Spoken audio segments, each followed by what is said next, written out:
gospel of Christ, but through we or an angel from heaven preach any other gospel unto then that which we have preached unto you. Let him be accused. All right, accused. As we said before, so say I now again, if any man preaches any other gospel unto you, then that ye have received, let them be accused. Okay, we went over a lot of this stuff last week. It kind of I was telling Pastor that this morning. It's a lot of review for the next few, but there's a lot of difference in it I want to get to. We know we don't want to work for salvation, and right here where it said in verse, I think it's like verse 6 and 7, where it's preach another gospel to you, what they're talking about. And I really never got the gist. I'm going to put my glasses on when I need them. I could not get them clean. I just see dirt spots in them, and it's driving me nuts. All right? I'll put them on when I got to read something. So you might see me go on and off with the glasses today. But Miss Angie's going to clean them. She does a better cleaning job. I tried soap this morning. They just did not clean. Oh, all right. Preach other gospels. You know, you think about this, and it hit me this morning because it was talking about that when he was saying it. You know, Satan didn't tell Eve that, like, he didn't deny what Eve said. You know, when people preach other gospels and teach other false teaching, they won't deny what you say. You say, oh, I believe in Jesus Christ. Oh, yeah, you can believe in Jesus Christ. But if you're willing to work and do this, it'll help you grow, which it will. But a lot of them will say, help you keep your salvation, and that's not true. And that's where they start preaching the other gospel, because Satan didn't say, oh, if you eat of that fruit, right, it's wrong, right? But he said, if I touch it, I should surely die. He said, even if you touch it, you know, oh, come on. It's not, let's not go that far. And all he was trying to do is put that little bit. Now she touched it and said, well, if it's okay to touch, I guess it'll be okay to eat. And Adam probably looked, and I don't know if Eve was already eating on the apple or ready to eat the apple. And I call it an apple. We'll say fruit because I know people get mad when you call it an apple. Right? We'll say fruit because that's what the Bible says. Right? I don't want people to go, I can't have an apple. It's fruit. Right? Because I don't think anybody's ever had fruit from the tree of life. I mean, that's only two people have, and they got banned from the garden, and that's where the tree's at. So, they both took of. I think when they took of it, they didn't die, and they were like, "Oh, this ain't bad." But as soon as they did it, they knew something was wrong. Same as us as Christians. How many times is us? And I'm guilty of this so often. And my wife will catch me sometime and say, "Yeah." And you go, "What?" I'll be watching my TikTok, and there's a guy up there that's funny. I love him. He's funny. But there's days he comes up there, and there's a cuss word after cuss word. And my wife's like, listen to that garbage? And I'm like, he only said one. Yeah, let me flick off of that. You know, and I get that way. Because it just, I mean, you don't pay attention to it. Because it was just a little slip once here and once there. Okay, I can handle that. But then it just started coming in. And she's like, yeah, I hear it. And I'm like, oh, sorry, didn't mean to. I stopped too long, right? And I can show you the post, and the guy's hilarious when he ain't cussing. I don't know why he got to use the cuss words, right? But I guess he wants a bigger crowd, and he wants the world, and that's what he's trying to reach, right? But that's where you got to be careful, because we get in church, right? And it's a slight here, a slight there. And I ain't talking about, see, people get confused with changing of carpet, changing of paint on the wall, changing screen on the, like, putting TVs up. Oh, we're going to the world. No, that's not what it's talking about. What it's talking about, changing scripture, putting a little bit here, saying, hey, you got to work for salvation. Oh, you need it. Because what happens is, and this is our biggest fault right here, and I want to show that. It says, let me read it. I got so much underlined today, I don't know if we're going to get through it all. All right? You know, when we try to do it on our own, we wear ourselves out. You know, we make a mistake as adults, right? And my parents did it. Your parents did it. We probably did it to our kids, right? We try to tell kids, oh, you need to go to church. You got to be good. You got to obey. And they get wore out because they're like, I'll never be perfect. Why you keep making me try to be perfect? I'm not going to be perfect. I'm not going to reach that goal. I'm not going to be like Jesus. And that's the problem. We're not going to be. I mean, if that's the case, I should have been never up here because I'm not going to be perfect. I'm not going to be right, right? I got to do it through Jesus Christ because he's the one that took us through that. Our problem is a lot of us do it, right? It wears you out doing stuff for yourself, for God. You're like, what? Yeah, when I try to go out and visit, hey, let's see if I can get 30 people today. No, let's see if Jesus can bring one through that door today. Let's see if Jesus can get me out there and get that one I can witness to. What happens is, next person, next person, next person, next person. And that first person I went to said, I had a question for him. I wish he would have waited. Right? My wife, I love her to death, but she knows I love to talk. Y'all know I love to talk. When I get into somebody's house, there's been times we sat 30 minutes in one person's house. I think we laid down here, we've been twice. Both times we've been almost an hour at our house.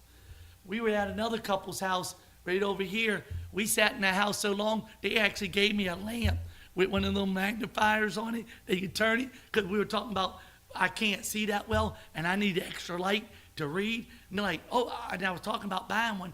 They said, we got an extra one in the back room. We sat in that house about an hour. Right? And my wife's like, she kind of looking down, but she knows. She knows. You know why? Because that could be one person that ain't going to church, that I need to get to church. I ain't worried about the 100,000 people up on this mountain. If God says that's the one today, that's the one. Right? Our problem is, right, we want numbers. Yes, me and Pastor Rich wants this church slammed with people, full with people, but I'd rather see that one walk through the door for salvation than for us to get 10,000 people in here and do nothing for the Lord. And that's where you work for yourself, for God, is trying to get numbers, trying to reach stuff for yourself, right? I never wanted to be a pastor unless somebody calls me. I know there's people out there dropping application. I don't even think pastor put an application in here. You guys asked? He said, yeah. And he said, can I bring Brother Joe? Y'all said, sure. He asked me, and I came. Right? I never dropped the application. I see people out there, application. Then they get a church, more application. More. You got a church. What are you worried about more applications for? Right? And they're not happy because they want bigger, and they're working for themselves. They're not working for God. Right? I'd rather be here with Miss Barb, Miss Shannon, right? Our new family coming in, right? And, you know, I'd rather just have us, this small church, this community, because we got the love for each other, and we work for God. We're not working for ourselves. Brother Joe worked for himself, right? You would see how really dumb I am, you know? You only see the minimum, God blesses me to get up here and do this. And that noise is just motorcycles. They love this road up here. Right? Sometimes you'll catch us looking out the windows because it's it's different. But the gospel works a couple of different ways. Paul tells us, right, in verse 6, he used the word other there in verse 6, where it says, Christ unto other gospels. What he meant by that, that's where I was telling you guys, the Hebrew word, I'm going to spell it if y'all want to write it down and try to pronunciate it. Brother Joe is not going to pronunciate this word. It's Heteros. heteros. Close. Y'all say whatever. That's why I spelled it for you. Means other of a different type. Right? Now that's a key thing, because if you come down to verse 7, which is not other, that other is allos, A-L-L-O-S, which is other of the same type. Right? So them two words, right, are the same one. See, that's where a lot of people don't understand. When you're reading Bible, God will give you what you need. But if you don't do a deeper study and understand it, that's why I don't like translation from the King James to another Bible. Because that other and that other is not the same word. You have to go back to the Hebrew word, look what it means, and then translate it to what it means. Because if you translate something from the American language, you might translate it totally wrong, because you might put, other. They're talking about people. Put them. You put them, that does not mean different. You know? That's why you got to be careful of the meaning of the Bible. And that's why I like the words study a little bit. And Pastor does that a lot. And I do like that when he does word study, because just looking at some of these words that are in the Bible, Paul writes it in Hebrew or Greek. We translate it in English, but you can't read these other Bibles. Now, don't get me wrong. If you go look at something for a reference and it means the same thing, okay, I'm good with that. But don't take that other Bible and say, that's what it means. King James is wrong. No. Go back and look up, then go look up the Hebrew word before you say something's wrong. But it says in verse 6, Paul used the word, Heteros, which means other, a different type. The Galatians have returned to a different doctrine, which was not the gospel. And that's what I was telling you a couple of weeks ago. They were going back to their old thinking, because Galatians, they weren't wrong or bad people. See, a lot of times it's easy to talk to somebody that knows Bible a little bit, but is a little confused with it, because they know it, and you talk to them, and you just give them a better understanding of it. Right? Don't get me wrong. You go talk to some these religious freaks out there, and I say freaks. We're live on thing. Religious people, right? That they'll say, they'll come to your door in white shirts, if that'll help you any. They'll knock on your door on a Saturday. Do they go to church on Saturday? They knock on your door. Weird. They usually ride bikes. They're usually two of them. They're kids. Now, you guys don't see them on the mountain. They would never make it up here, right? Everybody that knows what I'm talking about know what religion I'm talking about.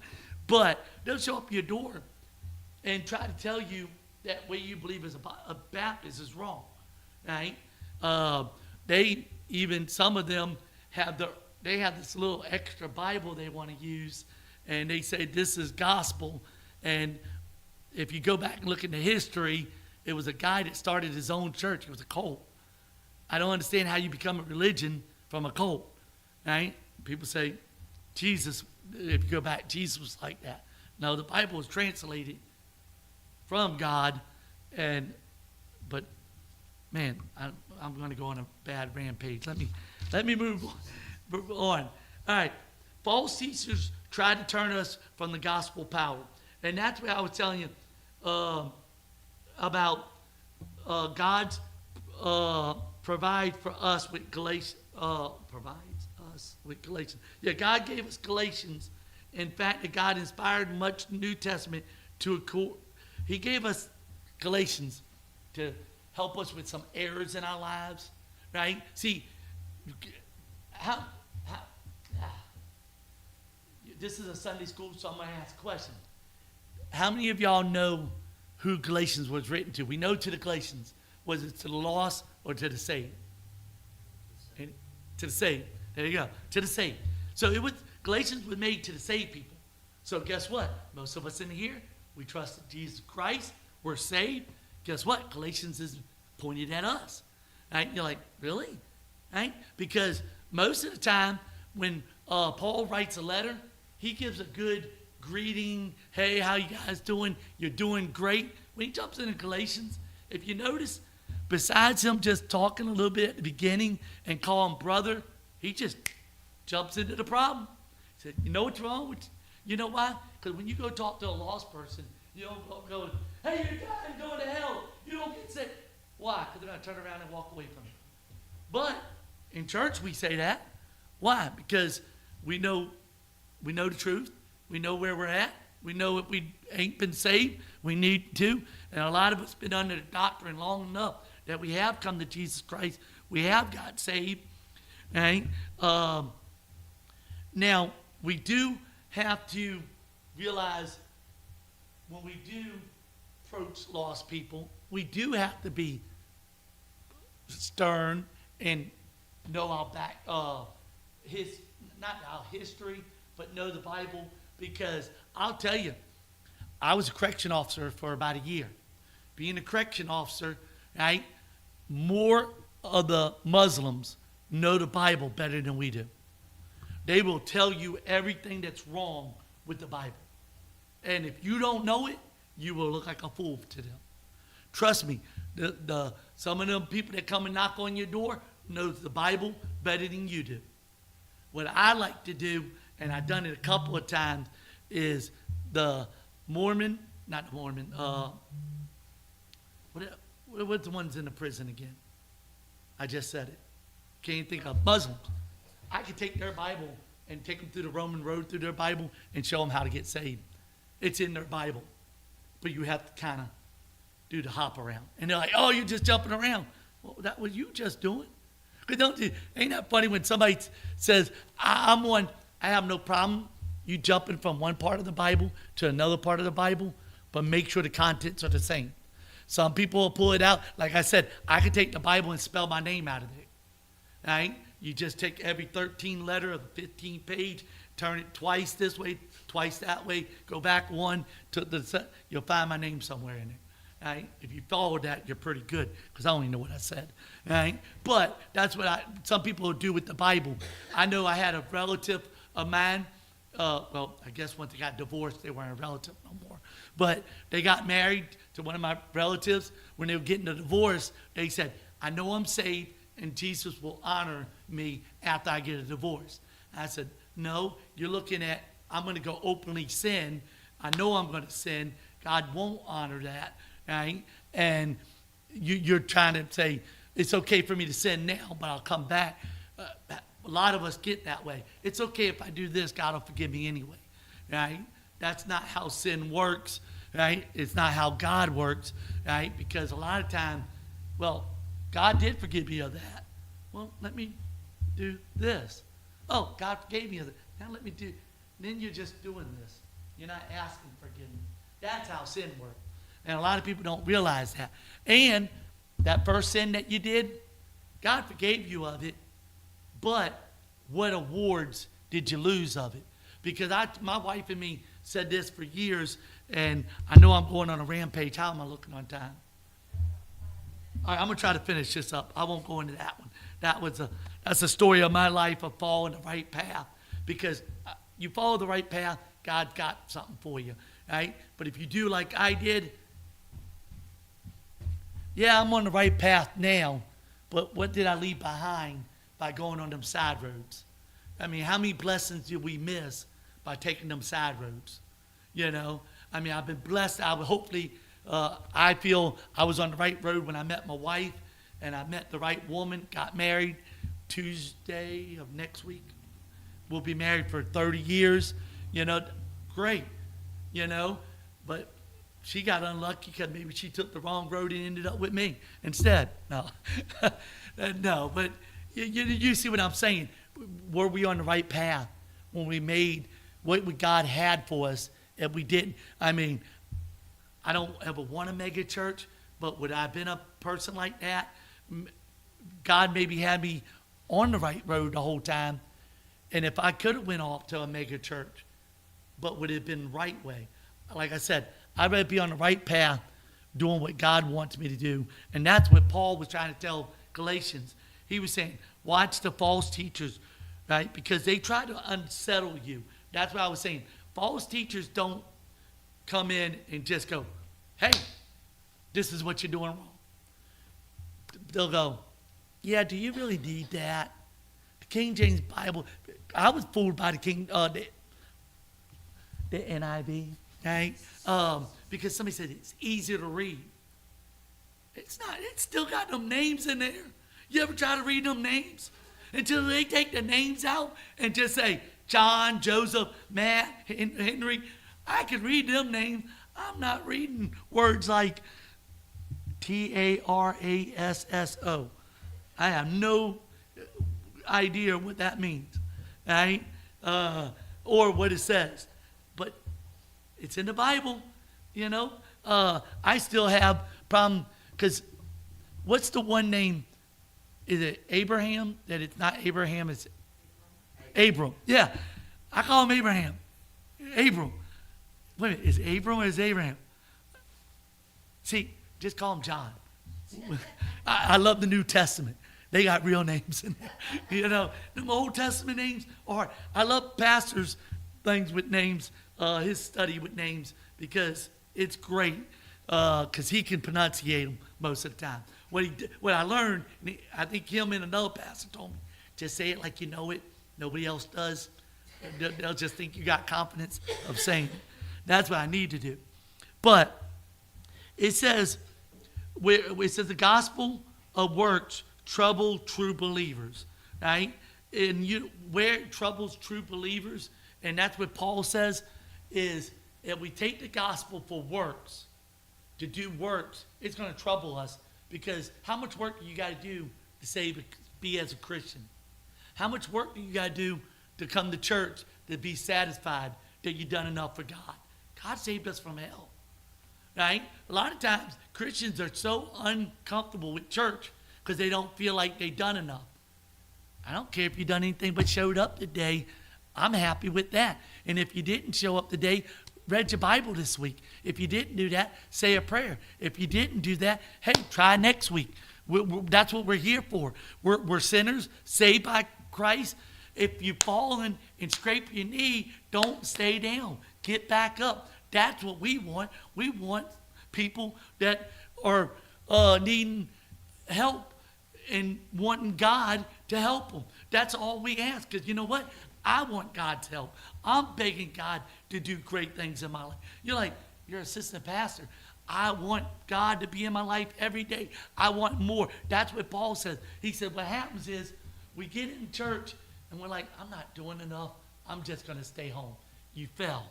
Get back up and get back in the church. You know why? Because next week's going to be easier because the scrape's going to get a little bit dried up. The scab's going to come over it. And you're going to be like, yeah, I need to go. Then the next day the scab falls off. It's healed. And then you don't go to church. And after a while you don't think about yet you fell down. You just stay there and just let it heal up. And you're not going back where you. We all do it. Trust me, right? Like I told you before, getting up at 5 o'clock in the morning, reading the Bible has never been my thing. I pray to God in the morning. That's it. I don't read. People are like, oh, you don't read the Bible? If I read the Bible in the morning, by the time I read a chapter, it would have been me reading this.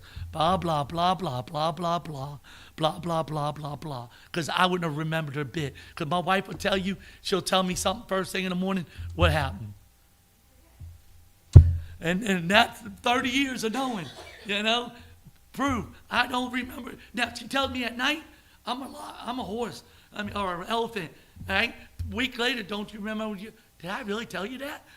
Yeah, he told me at night. I'm good at night. So on my lunch break, I look through my phone and I try to get a quick verse or two, but I do most of my reading at night, right? And people, my wife will tell you I'm weird on that, and I talked about this before. When I'm reading my Bible, the TV's on, my phone's going, I got a couple things going on. She's in the kitchen cooking, I can hear the pots and pans, but I still understand. See, in the morning, it's just quiet. It's just me and my cup of coffee, right? And talking to God. And that's it. Reason I'm talking to God, because I still ain't got my mind. Only him, he's the only one can understand me. Right? Because a lot of times she'll tell me to shut up first thing in the morning because she says, what are you talking about? I rampage so much. You guys know that. I rampage so much. In the morning, I'm worse. That's why I only talk to God in the morning. Right? Because he's the only one who can understand it. He's the one who gave me this mind. He's the only one.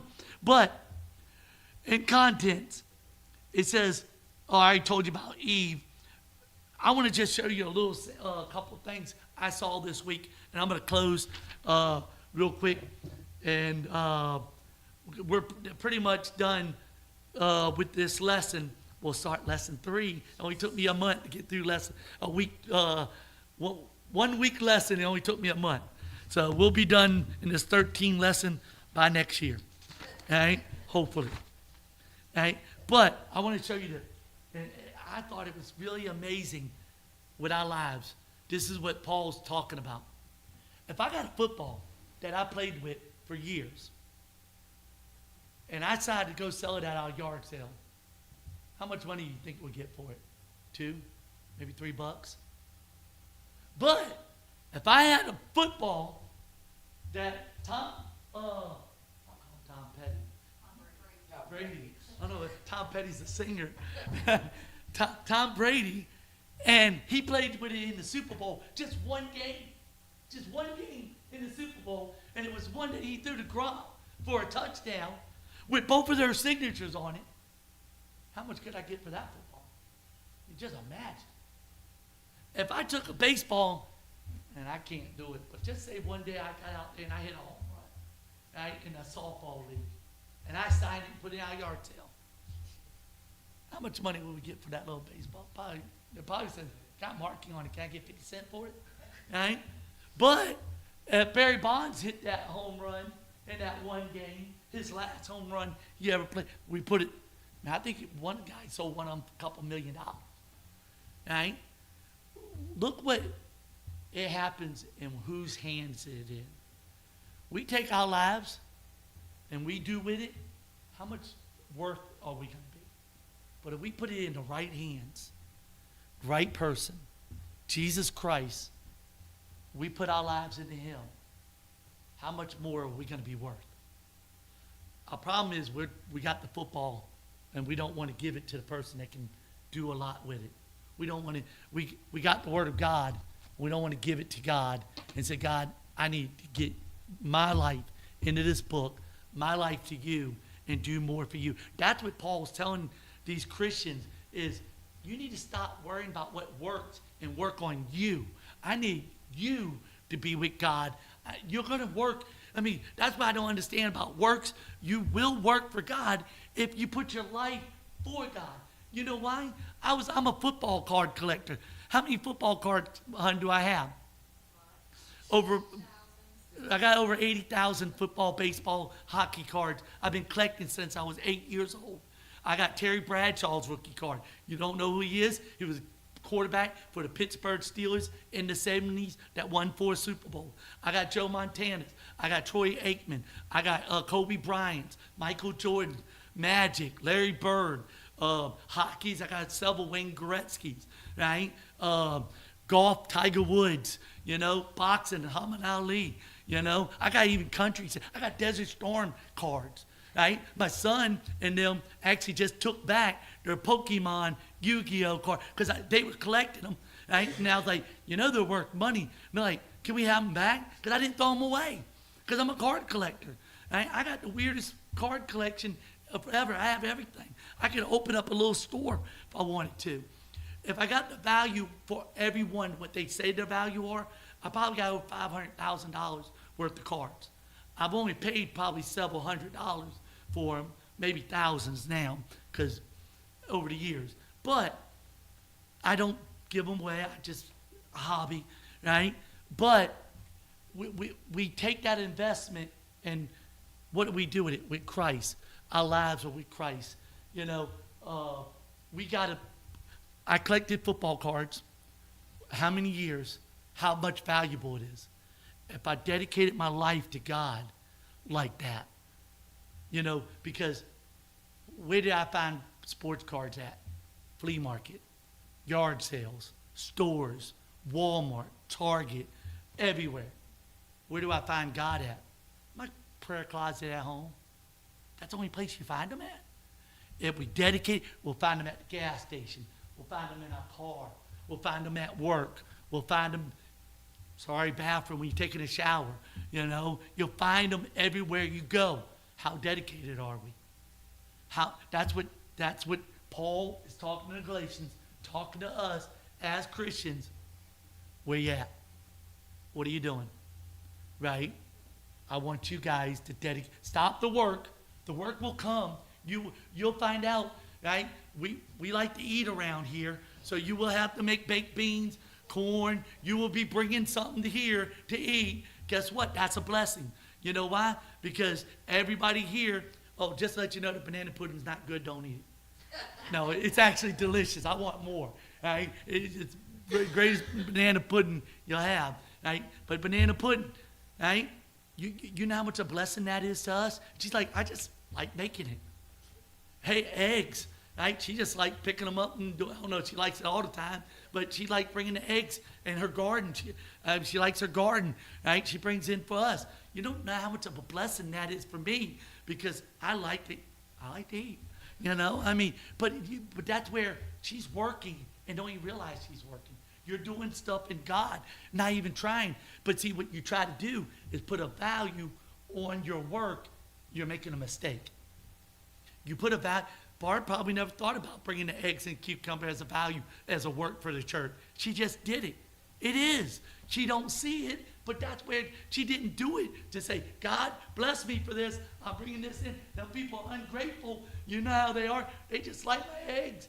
But you know what? It's a blessing because she never complained.